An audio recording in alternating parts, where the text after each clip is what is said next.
We weren't here yesterday to talk about the Kentucky Derby. It's one of those stories where you go, all right, I don't know much about what's going on, but you watch because there's always a storyline. Always. Never fails. Always a storyline. And when you had a horse scratch on Friday, and all of a sudden, Ethereal's not going to run, and then you get a long shot that I think started out 99-1, Rich Strike. And this is how it sounded on NBC. Sandon gets the rail run, and they're into the stretch, and it's Messier, Crown Pride, and Epicenter is coming up on the outside. Epicenter has taken the lead as they arrive into the final furlong. Sandon is coming after him. Epicenter and Sandon, these two, stride for stride. Simplification down the outside is next. They're coming down to the wire. Epicenter's ended. Rich Strike is coming up on the inside. Oh my goodness! The longest shot has won the Kentucky Derby.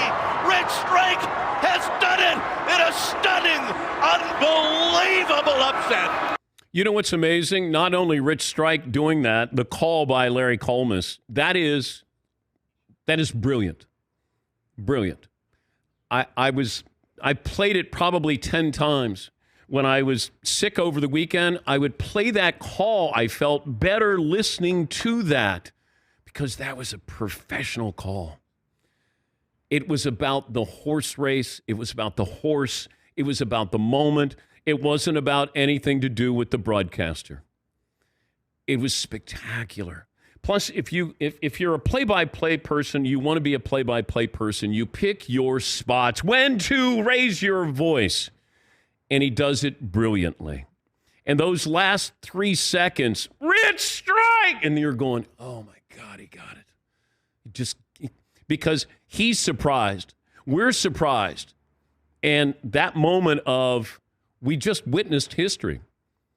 That's the biggest underdog. When you talk about, odds-wise, second biggest. And I liken it to John Daly. John Daly played at the PGA Championship at Crooked Stick in Indiana. And he was like the 8th or 9th alternate. 1991. He gets in and he wins. Changes his career, changes golf. Complete unknown. Had a different look about him, a different approach about him. Well, John became more than just a one-hit wonder.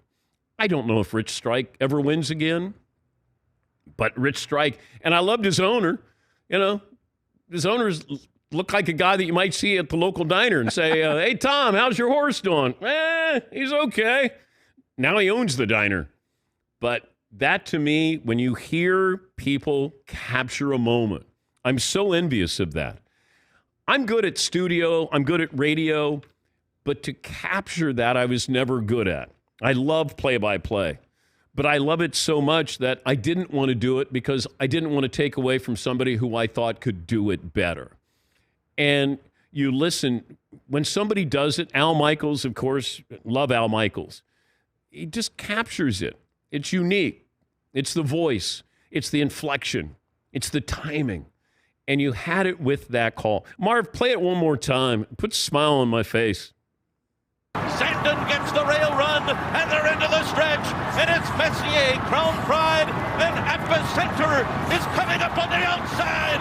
Epicenter has taken the lead as they arrive into the final furlong. Sandon is coming after him. Epicenter and Sandon, these two, stride for stride. Simplification down the outside is next. They're coming down to the wire. Epicenter's ended. Rich Strike is coming up on the inside. Oh my goodness! The longest shot has won the Kentucky Derby. Rich Strike has done it in a stunning, unbelievable upset. Oh my God. Got goosebumps. When he says Rich Strike, it's just that horse emerges.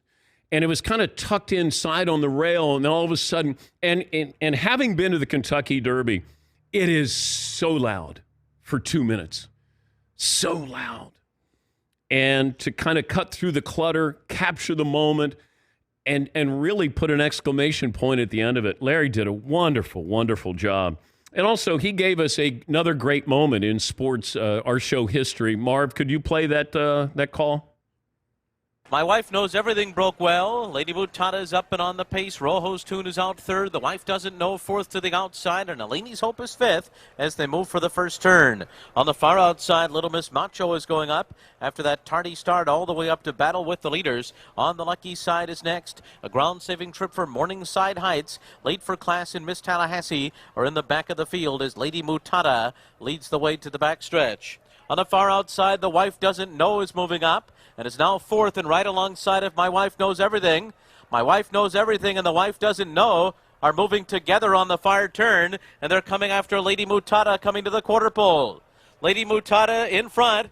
Here come My Wife Knows Everything and The Wife Doesn't Know on the far outside. Little Miss Macho is fourth. They're into the stretch. Lady Mutada, My Wife Knows Everything. Center of the track, The Wife Doesn't Know. Into the final furlong. My Wife Knows Everything. The Wife Doesn't Know. They're 1-2. Of course they are. My Wife Knows Everything in front. To the outside, The Wife Doesn't Know. My Wife Knows Everything. The Wife Doesn't Know. My Wife Knows Everything. More than The Wife Doesn't Know. Miss Tallahassee was third. I forgot that was Larry. Yeah. How good is that? Because you see the names in the field and you're thinking, all right, what are the odds that we're going to come down the stretch? My wife doesn't know. Oh, yeah, Paulie. So Rich Strike, parents at Gold Strike and Smart Strike, and they named the kid Rich. In September 2021, the horse ran at Churchill Downs, won a race by 17 lengths, and was sold. It was a claiming race for $30,000. So this $30,000 horse brought in $1.85 million. And I think that horse had been beaten by Epicenter the previous race that they went against each other, and he lost by like 33 lengths or something crazy. That's correct. Right after Christmas, there was a race, and Rich Strike finished fifth, well behind Epicenter.